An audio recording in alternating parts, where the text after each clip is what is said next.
This episode is brought to you by Cora tampons. Made from 100% certified organic cotton, every Cora product is made with pure and ethically sourced ingredients.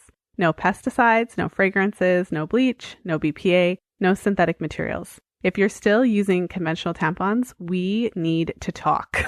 You don't even know what you're putting inside of your vagina. Head over to fertilityfriday.com/Cora today, and you'll receive your first month's supply free of charge. This is the Fertility Friday podcast, episode number 148.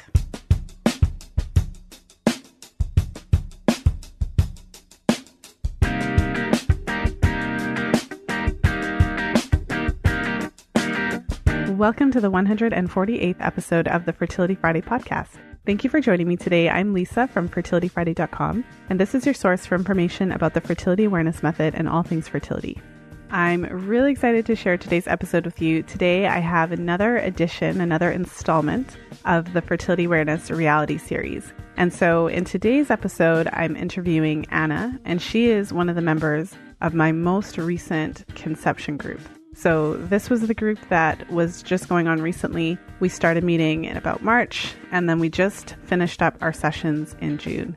And it was a really fun and exciting 10 weeks. I find with the group sessions, we really jump in fast. So the first couple weeks, we're jumping into the nitty-gritty, really getting down the specifics, the basics. So all the questions about mucus and basal body temperature, cervical position. So really hammering down how that all works and getting really comfortable and confident with the basics there. And so once we get past those first couple weeks and everyone's on board, everybody is starting to really get a hang of this brand new system that I'm teaching, and also everyone's able to support each other and kind of see where each other's at. Then we really start delving into the charting aspect of it and sharing charts. So the feedback that I always get from the women in the group is just how beneficial it is for them to be in that environment with other women who are in the same spot, but also to be able to see everyone else's charts and to really get a sense of what charting is like at different stages. So when you're trying to conceive, you're actively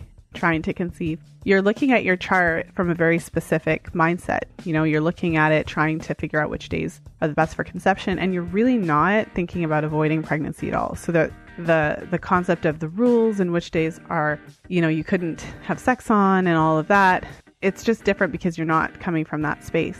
But when you have a group of women that are at different stages, so what was really great about this group this time was that there was a lot of women who were planning to conceive in the future. And so they were part of the group for preconception care and just really sorting out their charts, getting a sense of, is everything okay? Is everything in line? But also really getting prepared for the conception stage and learning the method so that they can use it in the postpartum. But those women are actively avoiding pregnancy, even in the conception group. So I think that it's really interesting to be able to have those conversations, because if you're at a different stage, you can really benefit from listening to the different challenges that women have when they're at a bit of a different stage than you. So I'm really excited to share with you that I will be opening the doors for enrollment for the next round of the group programs. So at the time of the release, we're in July, and the groups are going to be starting towards the end of August, beginning of September. And so I'm really excited. I'd like to invite for you to jump in and apply to be part of the next round of groups. There's only a limited number of spots that I can take. So if you're thinking about being part of the group, I would definitely invite you to jump in and apply just to make sure that we can reserve your spot. So make sure to head over to fertilityfriday.com/group program, and you can jump in there and apply. And if you do have questions about the program, you can certainly book a 15-minute discovery call with me, and we can talk a little bit more about the program and if it would really work, if it's the best option for you based on where you're at with everything.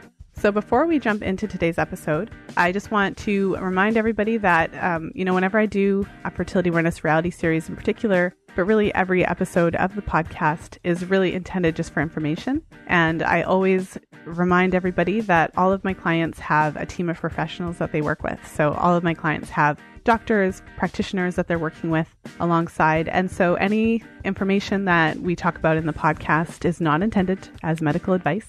And it's a really good idea for you to make sure that you talk to a practitioner who's experienced in the area that you need support with before making any changes. And now a quick word from our sponsor, Cora Tampons. The more I learn about menstrual products and what they're made from and where they're sourced, the more that I feel frustrated that most companies and corporations are not more concerned about this. Your vagina is in some ways a lot like your mouth in that it's very absorbent and it's obviously internal. And so we really have to be mindful about what we put in there, because it's kind of like if you wouldn't put it in your mouth, you probably shouldn't put it in your vagina. And so the thought of all of the chemicals and pesticides and the, how they could be disrupting our hormones and our endocrine system without us even knowing about it or contributing to painful periods and things of that nature, it's really incredible. And so I really appreciate Cora for the care that they take to make sure that the products that they make are made with 100% organic cotton, no pesticides, no toxins, no synthetic materials. And really, when you're using a product that is natural and free from all of these chemicals and toxins, then you're setting yourself up to have a healthier menstrual cycle, a healthier hormone balance. And a number of clients who have been,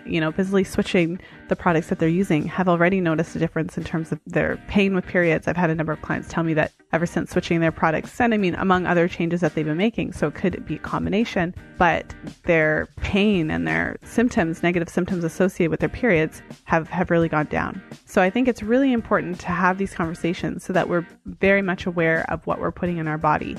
And, maybe one day it'll be standard that no menstrual products are using chemicals and pesticides and toxins. But until then, it's really up to us to find products that are free from these toxins so that we can really keep our hormonal health in check and ensure that we're having as healthy of menstrual cycles as possible. So make sure to head over to fertilityfriday.com/Cora and check out Cora's products. And when you sign up with Cora, you actually get your first month's supply free of charge. So again, that's fertilityfriday.com/Cora. Now let's jump into today's episode. And today I'm really excited to introduce my guest, Anna, to the podcast. She is one of the members of my most recent group program, and she wanted to jump on in the Fertility Awareness Reality series to share a little bit about her experience. So welcome to the show, Anna. Thank you. I'm glad to be here. Well, I'm so excited to have you. And it was a little last minute, so thanks for jumping in. That's what I'm here for, man. Yes, it was meant to be. So as we were talking a little bit in our pre-chat, I would love for you just to introduce yourself. Share a little bit about your history, if you used hormonal contraceptives before, and how that has kind of led into what we're doing now. Cool. Yes. So I'm Anna. I'm almost 30, and I was diagnosed with PCOS when I was 16. So at the time, the pediatric endocrinologist who diagnosed me said, "You really don't fit any of the normal characteristics. I would never have guessed you have PCOS, but it appears that you have it." He did some blood tests to determine that. And he's like, "And there is nothing we can do. There aren't any treatments. You could go on birth control, but you're really young. I won't prescribe that for you now." So I was like, "Well, thanks, doc," because I was a 16-year-old and I had black hair growing out of my neck. You don't want that at any time, but particularly as a 16-year-old girl, but there was nothing to be done. It got worse as I got older, and I think now continued to eat gummy bears for lunch and donuts for breakfast. I didn't have very good self-control. And then when I was 19, I went and saw a different doctor. I had moved by that point, and he put me on birth control, which I hated. It was a disaster. I put up with it for a year. I tried 2 different brands, but I really just went off of it because I hated it. And I wasn't trying to avoid pregnancy at that point. I did have a nurse practitioner who prescribed some spironolactone to help with the hirsutism. I don't know how effective that was. And then for years, so that was when I was 20. And then for the next 5 or 6 years, I knew that there was a way to deal with it naturally. I wasn't sure what that way was. I could notice for myself that it was worse when I ate sugar and it was worse when I ate grains. Worse, I mean, I could actually see a difference in the hair growth. And so I had read sort of on the blogs and around the internet that there was this book called Taking Charge of Your Fertility. And it was specifically by women who had PCOS. They were like, "Read this book. It's a life changer." And so I picked up the book when I was 26 or something. And that doesn't address PCOS, and that didn't help, except that then I started observing my cycles. I started taking my temperature. I started really paying attention and learning things about myself, so that where I am now, which is I've made drastic changes to my diet, and I've been working with you, and I've been like, I sort of know how to help myself through PCOS. But anyway, that's what got me into using fertility awareness method as my method of birth control. That is why I've been happily not using any hormonal birth control, and how I've been managing PCOS for the last few years of my life to, I don't want to say a great degree of success, because I actually haven't had enough discipline to say it's been a great success yet. But I see results, and I certainly feel very empowered and very happy to be using fertility awareness. And I feel physically like way better than I did when I was on the birth control pill. Well, thank you for sharing that. And because I've been doing these episodes, I recorded a bunch of interviews. At the time that we're recording this, I've only released one episode of those so far, but I've interviewed at least 5 different members of the Fertility Friday community who shared their stories on hormonal birth control. And so I'm curious, what was your experience? Because you went on it and then kind of right away had a kind of a negative response to it. At the time that I started it, I was actually living in Dubai. So he prescribed me this pill called Diane 35, which months later, when I moved back to the States, I found out wasn't even available in the United States. It was a Canadian thing. I spent like a month feeling like I had morning sickness, like feeling very nauseous throughout my day and not having much of an appetite. And oddly enough, all I remember doing is like eating raisins that month. Like, I don't know. It was weird. And like, I could feel that, like, that feels so hormonal and strange. But I also I think it was in combination with other factors, just other things going on in my life at that point. I was like a sophomore in college, and just that can be a time where mental health issues show up and all that. But I got like depressed, like so depressed. So when I started on birth control, it was like finals week. I made it through that, or like the last month of school or whatever it was. And then I just remember spending like a month just sort of like, even during that last part of school, I would just like spend a lot of time in bed. And then when I was out of school, just like I was at my parents' house for a while, and I just like, I laid on the couch, and I remember like a solid week just like watching Prison Break, like, and not really feeling like eating, and then like trying to cook things and eat and not really feeling like it. And so that, when I think of birth control, like that experience really stands out to me, because I just felt awful. I felt emotionally depressed, and I felt physically kind of ill, just like ill the whole time. When I went back to the States that summer, so like July, I think I was back in the States, and probably August, I got my first prescription. It was Yasmin, which did not have any of those effects on me. It did not have those effects on me. And so it's sort of wrong of me to say that birth control was awful, because I don't remember any negative side effects of Yasmin, except that I did have killer headaches. I think they were migraines. I don't know. I don't have family history of migraines or anything, but they were always right around my right eye. And it was very difficult when I was trying to study for finals. It got very bad when I was stressed, like all the normal factors that make things worse, like that was it. And so I also associate that with the pill. And really also, I just remember being really bad at the pill. And I was like, if I am ever going to like care about prevention, you know what I mean? Like this is not going to be a tool that I can rely on, because there was always a day that I would miss it, or like, I'd be like, oh, I should have taken that 3 hours ago. Or so I just sort of was like, I don't like this anyway. I don't see any improvements in acne or weight gain or hirsutism or anything. So it made me feel kind of shitty at first. I feel not so bad now, but like, what's the point of even being on it? I'm going to find another way to solve this. I don't know what it is, but there's got to be another way. Well, it's funny because, I mean, when I speak to women who have, because it's like one or the other. It's like you either have really severe, obvious side effects right off the bat, or you don't really have any, or they slowly start to creep up. Oh, really? At some point. And I wasn't like on it long enough, you mean, to maybe it doesn't always. But what I find is that, and so I could be biased, obviously, but I mean, because I talk to women that have had challenges with it. But even the women I speak to that say, oh, it was fine, I didn't have any challenges, when they go off of it, they'll always say, but then I noticed that this changed, or then my sex drive came back, or then my energy came, and I just stuff like that. And then one of the women who I spoke to, she was on it for a really long time. If I remember correctly, it was like 10 years or something like that, like a long. Wow. And she's like, I didn't really have any side effects, but then she started having panic attacks. So she didn't have them. That's crazy. So yeah, there's just all kinds of stuff that goes on. But I guess when you have that experience of acute, like right away, in some ways it's a blessing. Yeah. Because your body rejects it right off the bat. Way, it was just bad. I felt so weird. I felt so off and bad. It wasn't just weird. I like legit felt just like, wow, this is terrible. It's not worth it. Well, one of the things that I picked up when you were talking as well was just how aware you were of different things that would affect how you said that when I would eat this type of food or whatever, I would notice that my hair would grow more and things like that. I feel like that's a really important part of your story to highlight, because one of the things that I do a lot with clients is reconnect them back to just that awareness. It goes beyond charting specifically and really thinking about, how does this food affect my body? How do these situations affect my cycle and all that kind of stuff?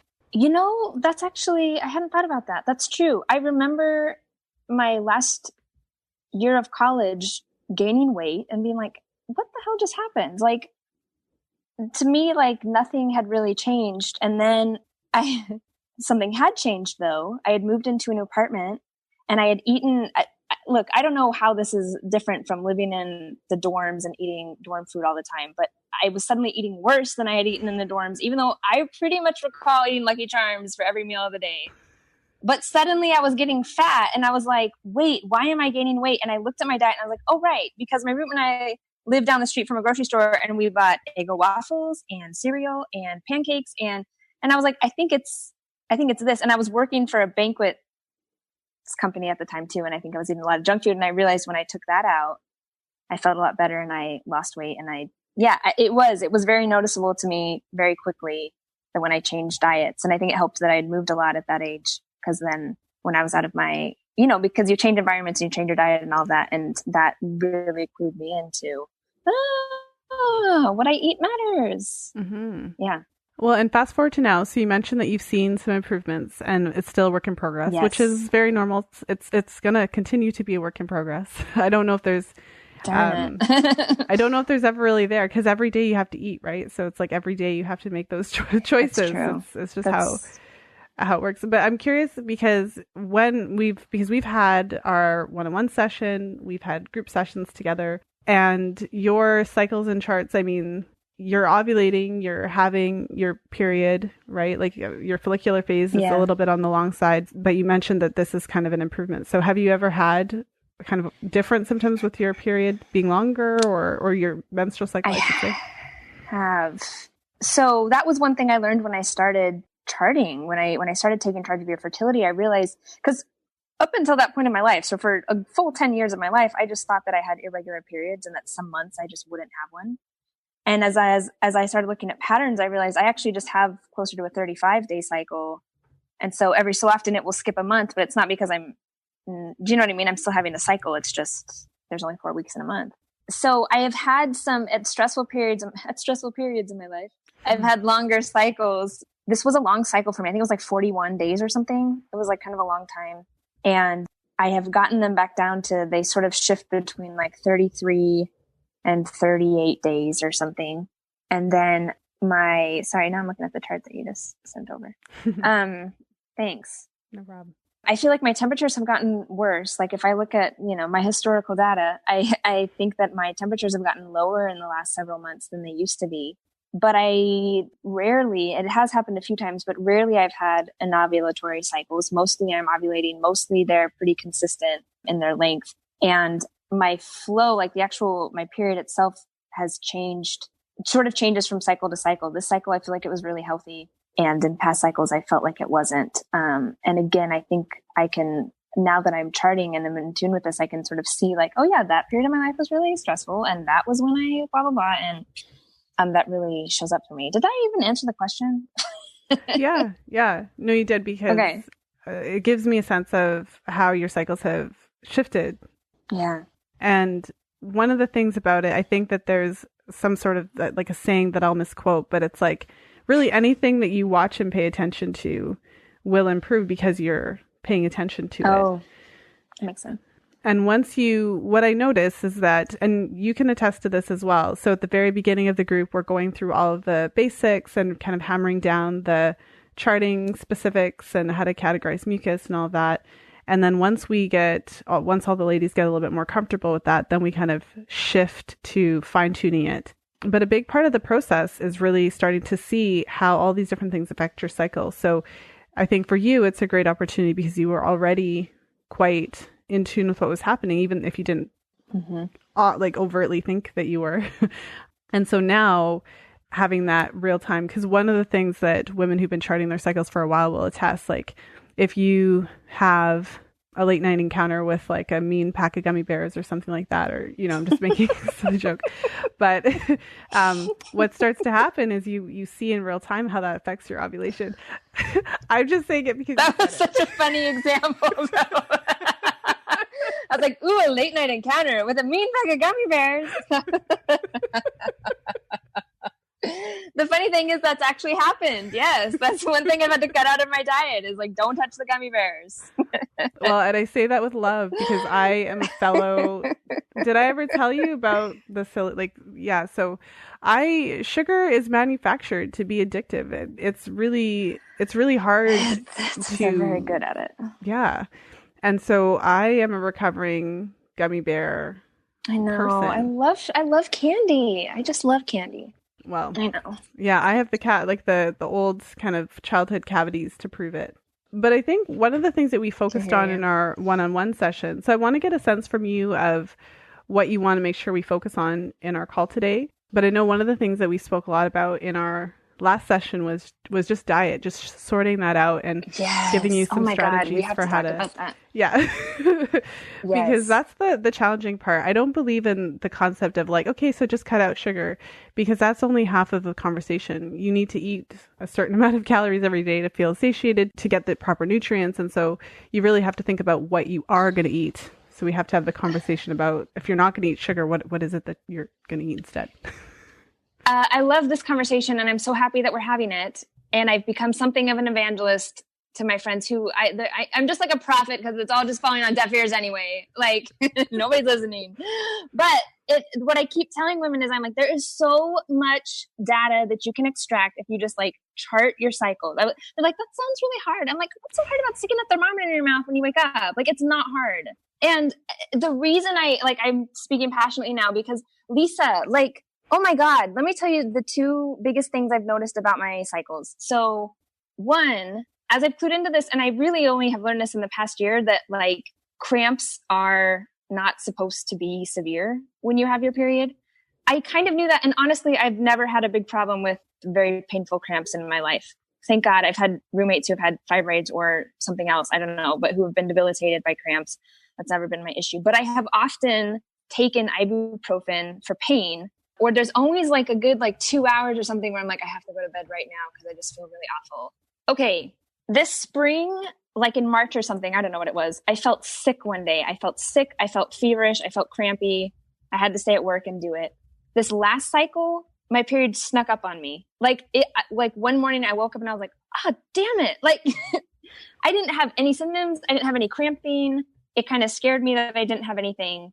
But what I'm saying is like, I can tell based on the pain that I have for my period and thinking back to like what I've eaten like and what my stress levels have been like, oh yeah, that makes sense in a lot of pain now, or no, it doesn't. Or like, no, that explains why I'm not.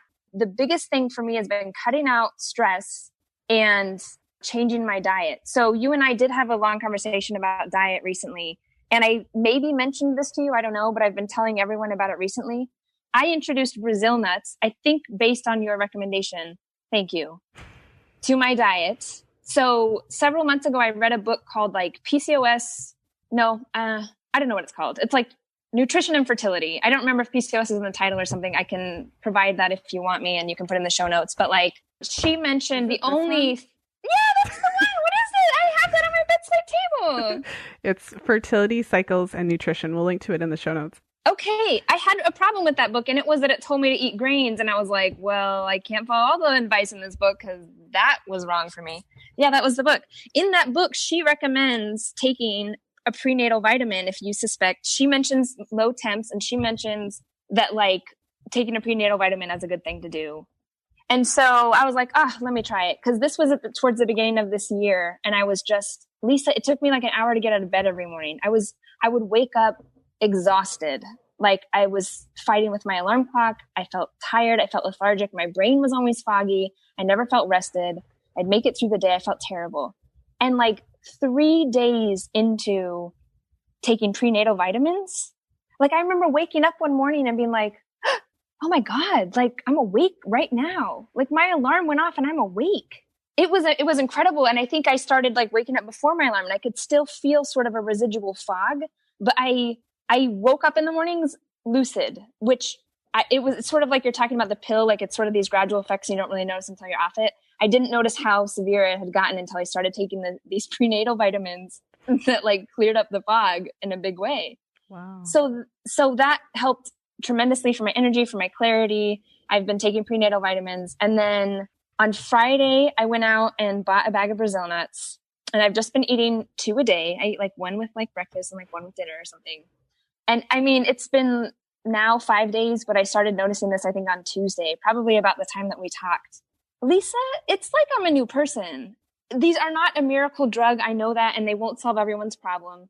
The backstory to this is that I did go to the doctor recently. I have a bit of a hypothyroid problem, but I haven't started medication yet. What I've done is committed to a paleo diet, which means that every day, 3 times a day, I'm getting fat and protein and carbs. I usually eat sweet potatoes or squash. I have some meat. I eat a lot of cauliflower rice. And so I've been giving myself nutrients. I've been sleeping better. And I think the biggest thing about that diet is just that I cut out all the sugar that I've just been like slave to my whole life, or like I find excuses to eat, or like, I'll like eat the bread at Panera instead of getting the apple. So I cut that out and already felt better. Right. And then on Friday, I introduced Brazil nuts into my diet. And I feel like I'm young again. There was this period of my life when I was like 25 and I was like going to yoga 3 times a week. And I was like waking up and eating breakfast. And I was like not snacking on donuts. And like, I remember that period of my life as being just like so full of vigor. I was so energetic, and I would like wake up in the mornings and just like leap out of bed, and I would go for 18 hours and I'd go to sleep and sleep really well and then wake up and do it all again. And I feel like I'm back in that phase of my life, which is incredible because for especially this past year, I've been like, literally just like fighting to get out of bed in the morning because I've been so tired. And I keep thinking to myself, like, why the hell am I so tired? And I can come up with all sorts of reasons. It's been a stressful year. I've been busy, but like, it's crazy to see now that I'm like, oh my God, it's not only cutting out the stuff. It's just like you're saying, it's not just that I've cut out sugar and refined foods, which I think went a really long way, but having this selenium supplement, just these little Brazil nuts, all it takes is 2 a day. I've been eating like 2 a day. I think yesterday I had 3, and I feel like a new person again, like a young person again. Like if you can imagine yourself like at your best shape in your 20s, that's where I'm at right now. It's amazing. Mm-hmm. Well, I'm so glad to hear that. And for anyone who's wondering what the heck the Brazil nut connection is to all of this. Yeah, thanks for explaining. Well, selenium, there's a lot of research that shows that it supports thyroid functions, especially if you're not too into taking pills. Eating a couple of Brazil nuts every day gives you more, I think, than the daily requirement of selenium. And so just, that's one of the ways to try to support your thyroid in a gentle way. And then, of course, you can work with your practitioner and figure out if medication is actually something that you need to have, if this kind of switches it up for you. But I think it really speaks volumes to a lot of different things. One of the things that I find is that it's surprising. For me, it's not surprising anymore because I keep seeing it in my practice. But just by doing those things, taking care of your stress, your sleep, and really focusing on diet, especially when you have a diagnosis like PCOS, diet it's like day and night. And you're definitely not alone with the sugar cravings. I think we spoke about this in our one-on-one, which is that it really sucks because you can see your friends eat all of the things and it doesn't affect them the way that it affects you. So one of the challenges is coming to grips with your personal limitations. And we all have them. So there's certain things like that will affect me that wouldn't affect you, and everyone has those types of things. That's so strange. Yeah. So whereas one person can eat all the sugar in the world, maybe they can't have something else, or maybe they can't do something else.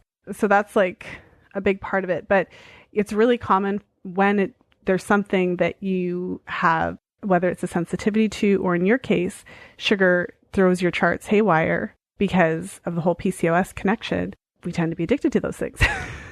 Yeah, a little bit. Yeah. Makes it harder to give up. I want to say this piece too, because I hope that it's helpful to women listening. This was a stressful year, largely just like job related stress. And part of that was like, I wasn't getting enough sleep, and I wasn't ever, I don't want to say like never, but I wasn't getting like enough of a weekend to like fully recharge. And I was just run down. And then this year I like worked full time and this semester I worked full time and did school part time. And so it was just like I was running myself down and not recharging. And I noticed like my weight creeping up, and I was never one to pay that close attention to the scale, but pretty soon like my pants weren't fitting, and I was like, what? Like, what's going on? Nothing's changed. And then I started paying attention to scale, and like, I gained like 10 pounds in the last several months. And it was so frustrating to me because like I would exercise, but again, I was exhausted too. I'm like, I don't feel like exercising, but I'll make it. Nothing was budging. And it got to a point where I was just like gaining weight. I don't want to, it was only 10 pounds, but it was also like, it wasn't fluctuating. Normally my weight will fluctuate a bit. It wasn't fluctuating. It was just steadily increasing.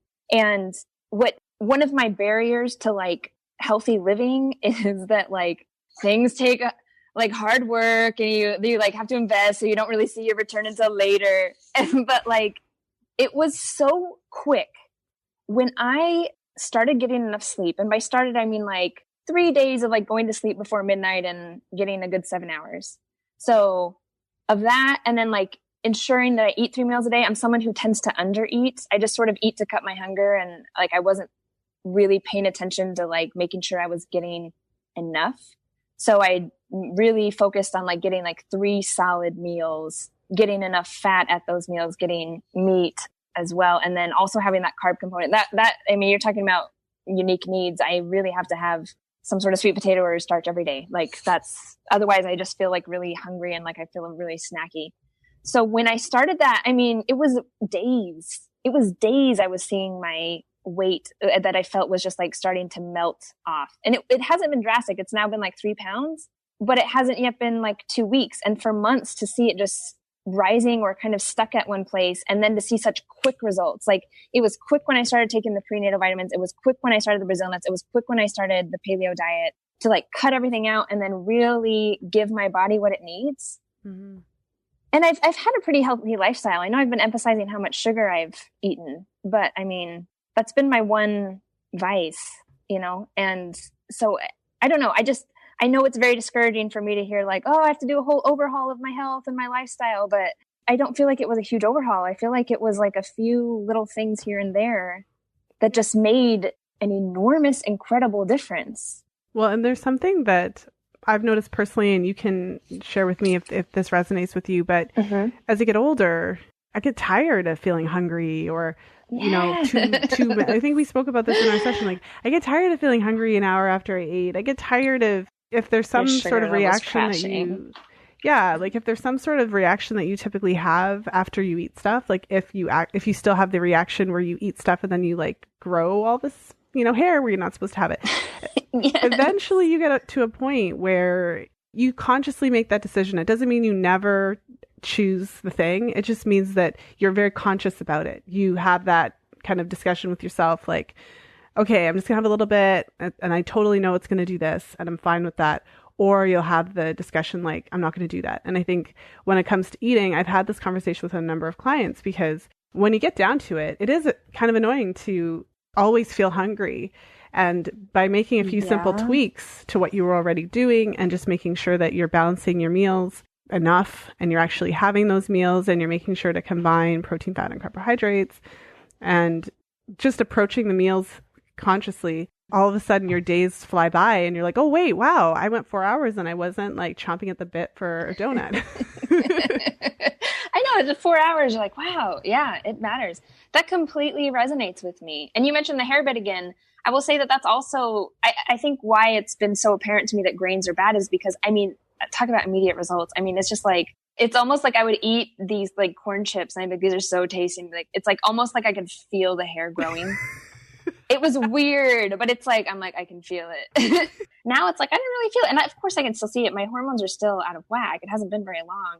So I have excess hair growth on my neck and whatever. But like, I'm talking even like, if I go and get my legs waxed, depending on my diet, I will see my leg hair come in within a week or within like 3 weeks. Do you know what I mean? Like I can see that. very clearly. And like you're saying, it just, at some point, it's just such a drag to feel out of energy all the time, to feel hungry, to feel out of energy. And you realize when you start feeling good, it's like you forget how good it feels to feel good because you've gone so long without it. Mm-hmm. And you realize, oh, nothing is better than this. like I am not going to go eat cake for lunch because I only have 5 minutes because I'm going to feel so crappy afterwards. And like, I don't want to do that. I want to go give myself good things because it feels so good. Yeah. Well, and when you add in charting to all of this, so what happens is then you kind of have this real time. So in the same way that you're describing where you're consuming things and it's affecting you in different ways, with a chart, it's not always instant, but we've experienced this together in our group this time around where pretty much every time we see something in particular on the chart, whether it's a double peak. So one of the ladies has some mucus and then it kind of dries up and then she has it again, or whether there's random spotting or something. Whenever there's things in the chart, you can see by the discussions that come out of that there's always a reason. There's always something that it comes back to. So now that you're in the midst of charting, what I would, predict, so I don't know, we'll see what happens. But my prediction would be that, if you're able to kind of give this a shot. So my suggestion is always, if you're going to do something, give it a good go, 30 days, one full cycle, and see how that goes. It doesn't mean I think we spoke about it, doesn't mean 100%, I'm never going to eat any, whatever it is, but really give it a good go for the one full cycle. But the thing about it is that your cycle will respond to changes. And so in this chart that we're looking at now, your ovulation happened around, looks like day 25 or thereabouts. Maybe it was day 27. I don't have it in front of me, but that sounds about right. Because I think when I looked at it in Kindar, it was about 15. Yeah. Okay. Let's just say it happened later in the cycle. Okay. Yeah. Your temperature patterns I think it's just because of the one temperature on the 31st that's low, and I'm not sure why. Weird one. But either way, your ovulation happened quite late in the cycle. Definitely somewhere after day 28 or something like that. Yeah. I'm not sure what was going on with these temperatures. There's a couple spiky temperatures there. There are. But what... I went to bed late or something, there's... Yeah. Yeah. But what you'll find is that once you start doing these things, your chart will give you that feedback as to whether or not you're on the right track. And so if you're on the right track, then what you'll find is that your ovulation will start to tighten up.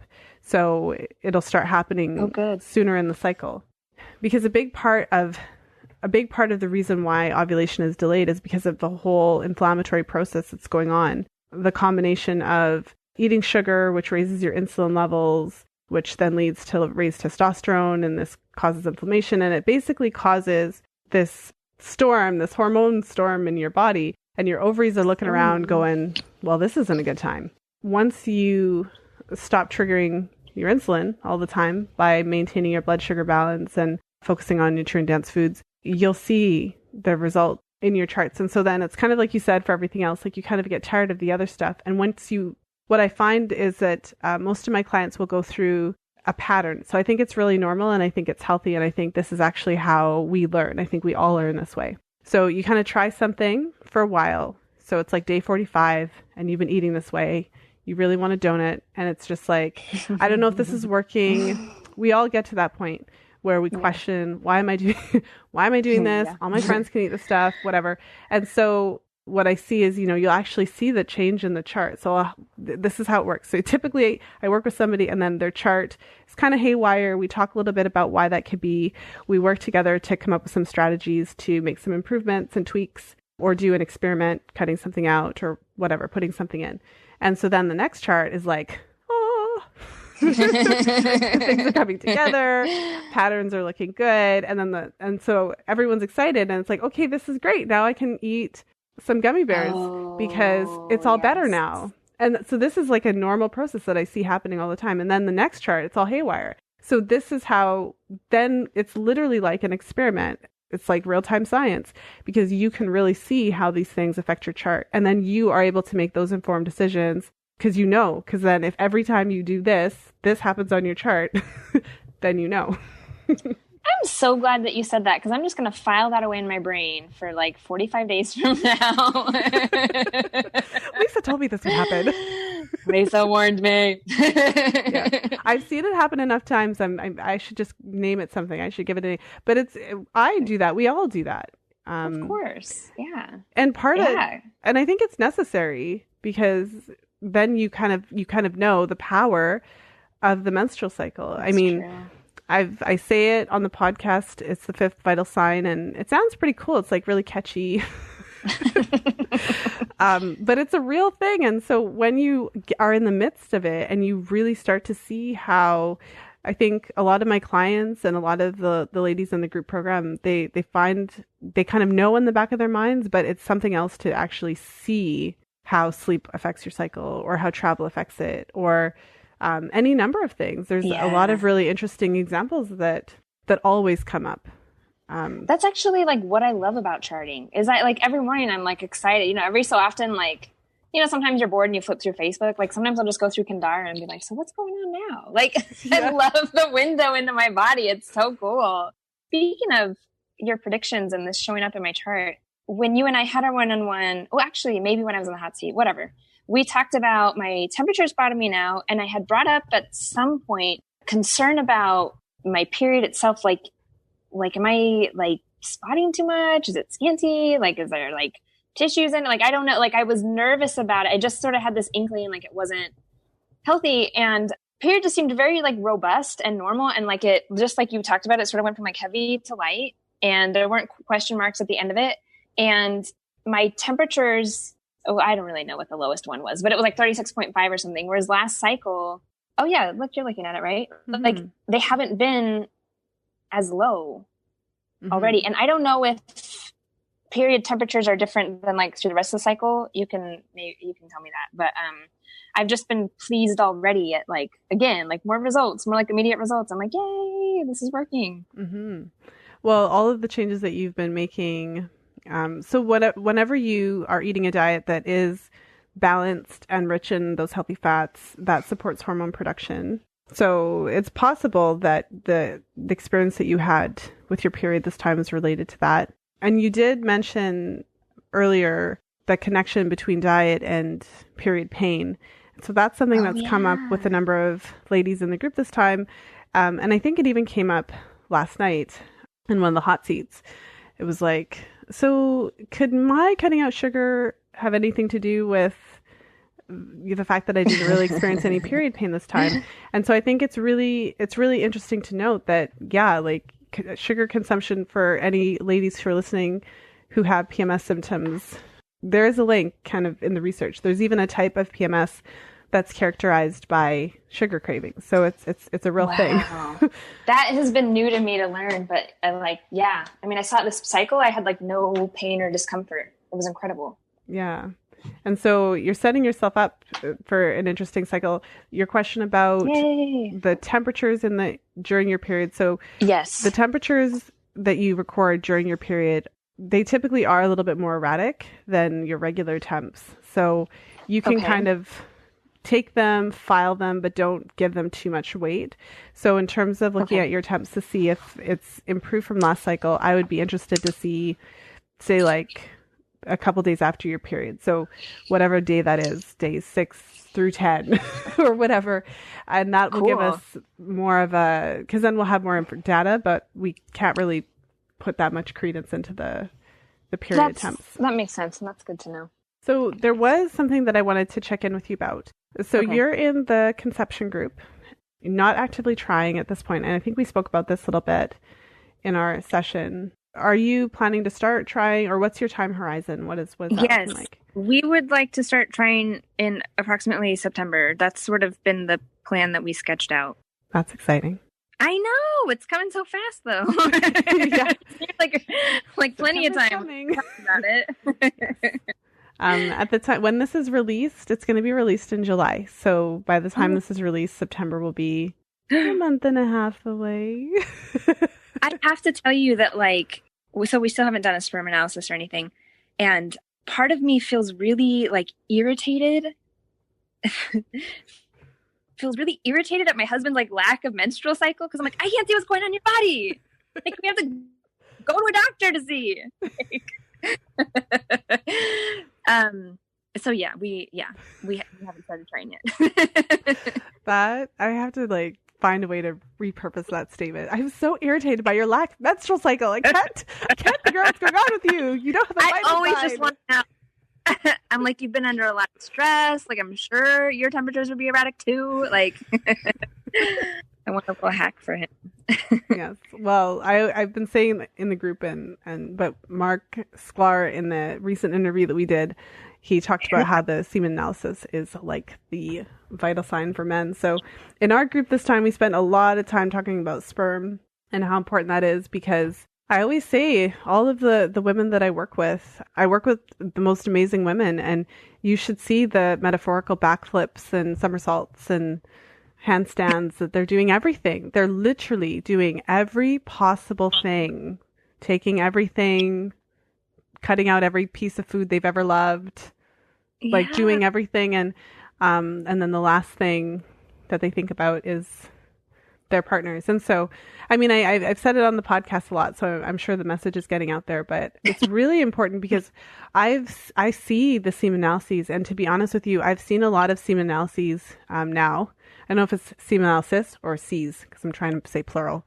I don't know which one is correct. I could have said that. Didn't sound wrong to me at all. I don't know. Semen analyses. Sounds legit. All right. We'll pretend that it's that. But what I find the most interesting is that we saw a couple times in our group, oh yeah, the doctor told me it's totally normal. And then you take a look at it and you're like, I don't know. That morphology is 4 or that morphology is 5. That means 5% of the sperm are normal. And the doctor's like, yep, that's cool. That's crazy. No, I'm excited to do the semen analysis. And he seemed like totally game for it, I think, because also he's kind of a data geek too. But like, I'm so interested about it. And again, like, I've seen such drastic changes in my lifestyle. But like, whenever he stays up late, I'm like thinking about the sperm, or like when he's eating crap, I'm like, oh man, like it's always on my mind. Like, I wonder how that's affecting things. I realize he's a man. I don't really know how immediate the impact is, but I'm like, dude, if I did that, like, I'd be feeling it and seeing it. You can think about the time horizon, and depending on how open he is to hearing about it, if he's a data guy, then he'll appreciate this. But the way that sperm works is that what you're doing today is going to affect the sperm that are coming out 3 months from now. So if you're planning to try in September, you gotta get healthy now. Yeah, so just and it doesn't. I think that there should be balance, and there's something to be said for. All I can say is it's a delicate balance, because you don't want to treat your partner like there's already a problem when we do not yet have the data. So he could be like, he could have this amazing sperm, and here we are making him do things. But at the same time, I think that it's a good idea to prepare. So I just want to reference, like, so recently I read Weston Price's 1939 Nutrition and Physical Degeneration. And so it's very interesting because he traveled all over the place. He has all these accounts of different people from different places in the world, people who knew nothing of each other, right? Because they're just all over the place. And there was very common practices for women who were going to conceive. Maybe they were going to get married, and it wasn't just the women, and they would eat certain foods. And sometimes members of the tribes or members of the communities would travel really far to get like fish eggs from this lake and feed it to, before conception or when she was pregnant. And then they would, the other part, the male part, they would give to the men. So I think it's really interesting just to note that a lot of traditional cultures had this knowing that it wasn't just the women that had to do the preparation, it was the men too. So I think, hold on, did I hear this right and understand? So like the women would eat fish eggs, but the men would eat, like, when you said the male part, like, I don't even know what it's called, but there was and it wasn't every single culture, but there was one in particular, and it was like, and the men would eat whatever, like, the equivalent to fish eggs in a fish are for the men. So but I don't know what that is. I don't either. How interesting. How interesting. I didn't think about that, because it's true. You, in our session, you were talking about eating, getting vitamin A, getting iodine, these sorts of things. But like, maybe you just like eat more like goat testicles. Oh, well, this is really funny. You're gonna have a really good laugh about this, Anna. Okay. I don't know why you just said goat testicles, but okay. But so I'm of West Indian descent, and there is a traditional West Indian dish. So any West Indians who are listening to the podcast will appreciate this. But there's a traditional West Indian dish called goat water. And in Jamaica in particular, they call it manish water, like man-ish water. And so it's this traditional dish. And so anyone who's squeamish, I apologize, but it's a real thing. You can Google it.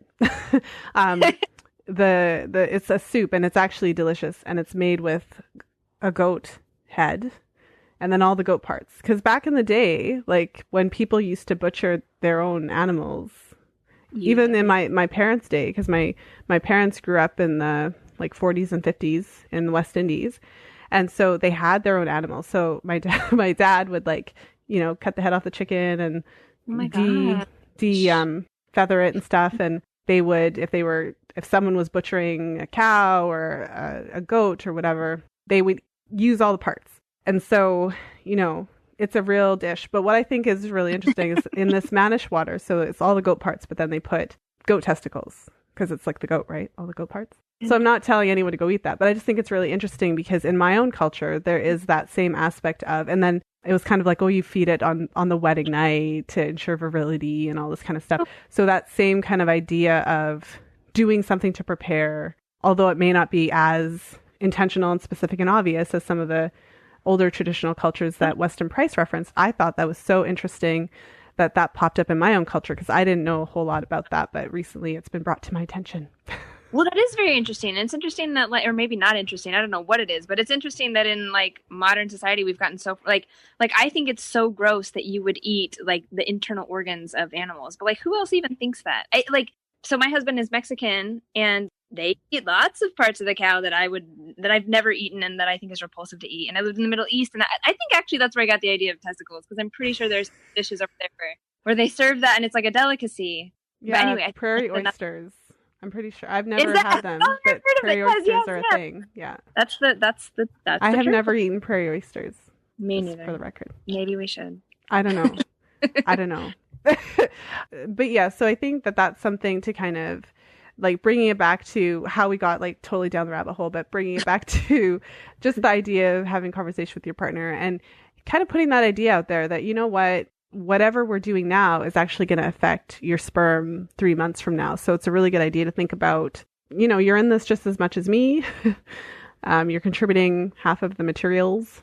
And so I think it's going to be really helpful in the next several years, because I do think this is going to continue to come into the forefront because of how important it is. And I think it's really a good idea to just start those conversations and really put that out there, because the way that things are going in terms of fertility challenges and things like that, it's really scary. It's really scary to see how many women are struggling, and how many women and men, how many couples are struggling with issues of fertility. So. Yeah, I've seen that struggle too play out in various places among friends and not friends. What has really stuck out to me after our one-on-one is you talking about how pregnancy depletes you in terms of nutrients. Like I've just been walking around with that in my head, like, oh my God, like we store nutrients, babies use nutrients, these things that we don't ever think about. Like I think that our idea of eating is like really just to sort of cut hunger or sort of satisfy cravings, instead of eating for like well-being and certainly like, for nutrients and all. And maybe that's, like a good way to do it. I don't necessarily oppose that, but I think about, living in the United States, living in Texas in particular, like there is no thought given to like diet. And one thing I think the reason that it works so well for me to do paleo is because there's a template. It's like, these are things you shouldn't eat. These are things you do eat. Here's some idea of proportions to do it. Having that structure in my mind, one, helps me eat well, but two, helps like me ensure that I'm getting proper nutrient value. Whereas like before I was eating paleo, it's just sort of like, you just sort of like eat stuff. You just sort of eat stuff and then you're not hungry anymore. Yeah. So of course I wasn't like seeing good results or feeling particularly well, because I was just sort of like eating, like I was just sort of consuming. Whereas now I have like a template. I mean, they even call it a template, I guess, in the paleo world, of how to eat well. And I've reaped the benefits of that. Well, yeah, eating for nutrition as opposed to eating for recreation or just to cut hunger, like you say, which is what I always used to think. I was hungry, I would eat until I wasn't hungry anymore, and then I'd go on with my day. And so, yes. Well, so just to kind of wrap up, I want to check in with you. We've spoken a lot about this in our sessions. I'm really curious actually to see your next cycles chart. I mean, even so far, it's a little different, given that you mentioned that you didn't have spotting, whereas last cycle you had a couple days of spotting. Yeah. So I'd be interested to see when ovulation takes place in that cycle. But how comfortable and confident are you just in terms of timing? So when you do get to the point that you are actively trying, how do you feel about that? I feel really confident. One of the reasons I signed up for your class was I was nervous that I wasn't doing it right, and that maybe we hadn't gotten pregnant because like accidentally pregnant, right? Because I was infertile. Or now I think maybe him. I don't know. But I feel now really confident, like, oh, I think I was doing it right the whole time.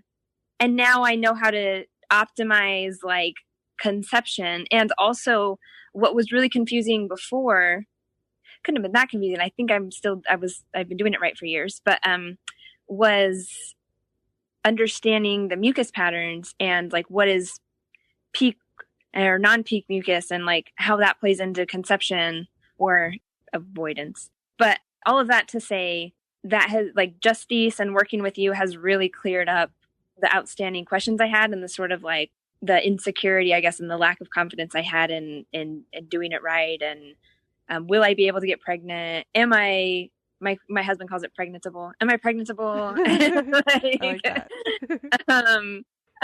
Yeah, no, I feel very confident. And I say that having never tried. So, I'm sure at some point my confidence will take a hit, but for now I feel really confident. Well, I always say it's fairly straightforward in the sense that you like, especially because you're avoiding right now. So then you just start having sex on the days that you were previously not having unprotected sex on. So to some degree, it's really easy. But what I have come to know in doing this work is that there's a lot of internal programming that we have that can really make it. We literally sabotage ourselves without knowing it, thinking, okay, ovulation's happening on this day and that day. And I think for you, because you have a good history charting, your cycles vary. They fluctuate. So you already have that kind of built-in knowledge that ovulation is not necessarily going to be at the same time every month. And so I think a good place to kind of end, I think, especially for women who are listening and they have PCOS or they think they might, and they really relate to what your experience has been, is that just because you have PCOS doesn't mean that you can't get pregnant. I think it just reminds me back to what you said at the very beginning, which was when you were 16, that there's nothing we could do and whatever. I've heard that a lot. I've heard that from clients who were not 16. Also, the comment that you made that you were slim, you're young and healthy, and the doctor saying, oh, well, you don't present like a person. There's a lot of women out there who are not taken seriously when they have concerns about their menstrual cycle because they are not overweight, or they just don't present in the same way. It's like there's still this, I don't understand how let me just step on the soapbox for just a minute. But I don't understand how whether or not you are, like what your weight is, really plays into whether or not you could have PCOS. Because I look at the menstrual cycle, all of that is totally irrelevant to me, because if you are not ovulating regularly, and you're growing hair out of your face, like it doesn't matter what your weight is. Because like you can do a blood draw just as easily on her. Yeah. Okay. So anyways, I wanted to kind of just mention that a little bit, but I think the other thing is that I've noticed a couple of clients have that experience where, because they were not actively trying to conceive at the time, the doctor was basically like, well, what would be the point of treating you? Essentially what the doctor's saying is, come back when you're trying to get pregnant and we will give you Clomid to make you ovulate. Yes. Clomid's a common one. That's exactly because the medicine isn't there to try to fix it. So I don't remember exactly where I was going with that, but I feel like those were two things that I wanted to pull out because they really stood out to me. But just to wrap it up, it was really great having you on the show, Anna. And I know that the listeners are really going to resonate with your story, especially the women who've had similar experiences with PCOS. But I guess For women who are listening to the show and they're still trying to figure out what's going on with their menstrual cycles, what would you want them to know? That, like, you're in control. Like, we're always, like, I always thought that, like, my period was a separate thing. It's something that happened to me. And, like, I had friends who say, oh, my period is a monster or whatever. And I'm like, man, the thing that has come to me from charting is, like, just how much freaking control I have and how knowledge in this case is totally powerful and empowering to me. And you don't have to feel miserable and you don't have to be fat or hairy if you don't want to be. Like, you know what I mean? Like, this is in your power to, like, change if that's what you want to change. Like, you can do it. And it isn't hard. It isn't hard. I know that it sounds complicated to talk about taking your temperature. I don't really. I'm lying about that. But, like, okay, I find it is. But, like, talk to me. like, I'll talk you through it. It's easy. And you'll be so glad that you did it. Well, and if there's anyone out there who's, thinking about joining the group program, but they're kind of, like, unsure what it's like, what would you want them to know about it? Oh, I love the group program. I had talked to you about doing a one-on-one versus doing a group program. And you said, well, the benefits of the group program is that you learn from other people and, like, looking at their charts too, when we sort of share. And I have found that to be exactly the case. And I'm glad I did it, because it's been very helpful to hear you talk to other women about their issues. Hypothyroidism was something that, like, a bunch of women in the group had. And so it was helpful to have you, like, address it actually several times and sort of see how it shows up and talk to other women about their practices and have the community on Facebook. I didn't think I really needed it because I was like, I know how to chart, but it was actually, I'm really glad that I did it and that I had their experiences to learn from too, and their willingness and, like, just sort of the fun community. So do it. Take charge. You'll be so glad you did. You'll feel so much better. Well, thank you for that. I feel so blessed. I say it all the time. I say it to my husband. He's probably sick of hearing it, but I attract the sweetest, nicest women. So it's really a blessing that I get to do this work. It's just incredible because you were there. Yeah. All the women are amazing. So it's really amazing to be able to bring you all together. Yes. I mean, it's so good that you are out there doing this work, because it's actually, I mean, I think I found you because you're, like, the only person with, like, a podcast like this. Like, I mean, thank you for doing the podcast, for keeping up with it, and for doing the groups. I mean, it's so important. I feel so passionate. Obviously, like, you've heard me get passionate in this podcast. Like, I feel so passionately about this. Like, give women these tools. Like, we are in charge, especially here in the States when we're talking about cutting funding to contraceptives and IUDs and these things that we use to manage problems of, like, PCOS and endometriosis and blah, blah, blah. Like, fine, F them. We don't need the insurance companies anyways. We can actually be in charge and take care of this ourselves. Thank you for nothing. Like, we can do this. And we might have to do it. But we'll be glad. Anyway, off my soapbox now. Yeah, do it. Like, Let's all learn about this. Yeah. Those are amazing words to end on. I'm 100% there with you.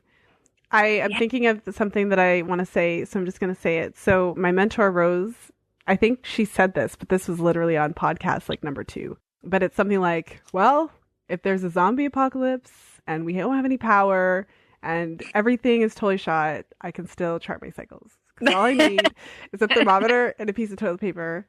And if I don't have the thermometer, I can just use the toilet paper and check my mucus. So it is so empowering. It is so empowering. I love it. Yes. So Thank you so much, Anna.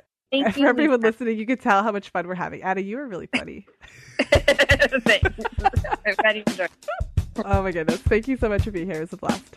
Thank you for listening. If you enjoyed today's episode, please share it with a friend. You'll find the show notes for today's episode at fertilityfriday.com/148. I hope that you enjoyed my episode with Anna. It was so much fun to jump on the call with her, and I really appreciate you, Anna. So thank you so much for coming on the show. Thank you once again. I really appreciate you sharing your story, because I know that there's so many women in the audience who were resonating with your experiences of delayed ovulation and different PCOS symptoms, because it's really, really common thing that a lot of women struggle with. So I really appreciate you sharing your story in such a public way. I always joke that it's a very private conversation in a very public way. But there's so many different points that came up in my interview with Anna, and there's just a few different things that, of course, I just want to draw your attention to in the end, which one of the things I really appreciated was the way that Anna really connected with her own experiences and really got to that place where she was really aware of how different things affect her body. And so understanding and recognizing early that the way that sugar affects her body and her cycle and her hair growth, and just being really cognizant of that. So my experience in teaching women the nuances of charting is that at first it kind of boggles the mind how intimately your menstrual cycle changes with different things that are happening in your life, different things that you're eating, your stress level, your sleep patterns. But it's very, very interesting because that's exactly what happens. Your menstrual cycle chart is literally a reflection of what's happening in your body and your health. And so as you get deeper and deeper into charting, then you really get to see how different things affect you. And it can be a really strong piece of encouragement for you, especially if you're struggling with, figuring out how to structure your diet or how to make some different positive changes in your life. Your menstrual cycle can really serve as a feedback tool and can really help you, giving you feedback, especially when you're moving in the right direction. So if you're wondering, okay, I think I might have a sensitivity to this, if you kind of get rid of it for a period of time, if you're paying attention to your menstrual cycle, you'll start to notice positive changes if you're really heading in the right direction. So I think Anna has inspired all of us to really think about that in terms of just how we can jump in and really pay attention to our cycles and see how that all works. And one of the things that Anna alluded to was just how the group program is structured. You really get an opportunity to see what's happening in other women's charts. So one of the things I talk about on the show a lot is how when you're charting your cycles with fertility awareness, it's really not about predicting what's going to happen. It's really about getting in the groove of paying attention to your signs every day and then making a decision at the end of each day based on what you saw, if you're fertile or not. So really different mindset than thinking about how long your cycles have been in the past and trying to kind of time ovulation, or I usually ovulate on this day, so that must be the day I'm going to ovulate this month type of thinking. It's totally different. And when you have the opportunity to see other women's charts, it really accelerates your education and awareness, because when you only see your own chart and you've only charted, even if you've charted for a year, that's only 12 charts. When you've seen thousands of charts, then you really get a sense that even if you typically have a certain pattern, it doesn't mean that it's always going to be that way. There are always situations that can happen that could delay your ovulation or really change the look of your cycle in kind of a dramatic way. So things where you would think that never happens to me, it's very possible that things like that can happen based on a variety of different situations. And she alluded to the fact that there was a lot of women in this particular group that were struggling with some of the same challenges. So there were a number of women who fell somewhere on the thyroid spectrum, whether they were diagnosed or undiagnosed, so ranging from full-on thyroid confirmed to potentially pending diagnoses. But what's really interesting is that even when women face similar challenges, so even when you have something like a thyroid thing, every woman's chart is not the same. So one of the benefits of the group setting is to be able to see how certain things that are similar affect women differently, and also the different factors that come into play. So even though you may have several women that are, they have similar challenges, there's always different nuances that come up for each woman, and there's always differences between them. So no two charts are alike ever. It's kind of like a fingerprint, if you will.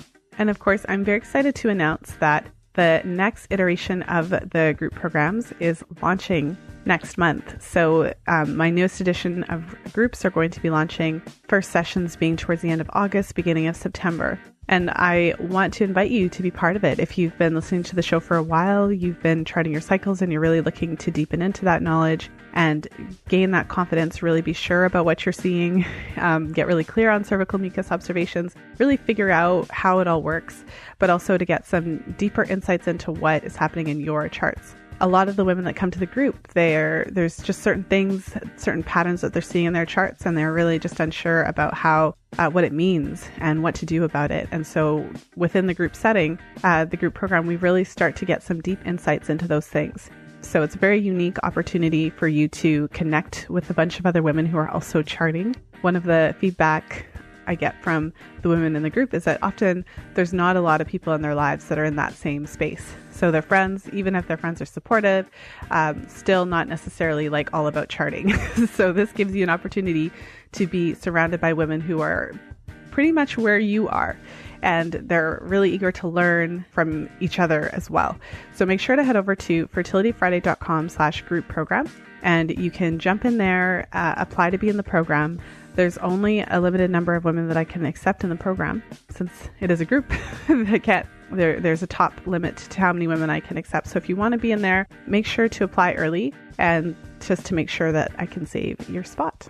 And of course, I want to thank you for joining me today. There are so many podcasts that you could be listening to, but you're hanging out with me today. And so I really appreciate you taking the time to listen to the show and support the show. I appreciate all of you for sharing the show with your friends and helping to spread the word. It's because of you that I continue podcasting, and it's because of you that more and more women are really learning about this incredible way to connect with their bodies and to really understand their cycles. I have yet to meet a woman who, after learning all this knowledge and information, isn't profoundly changed in one way or another. So I really appreciate you. Thank you so much for being here with me today. And of course, just a shout out again to Cora Tampons, the sponsor of the show. If you haven't checked them out, make sure to just jump over to fertilityfriday.com/Cora, and you can actually take a peek at their offer. And if you sign up, you get your first month free of charge, which is really exciting. But yes, thanks again. And as always, be well and happy charting.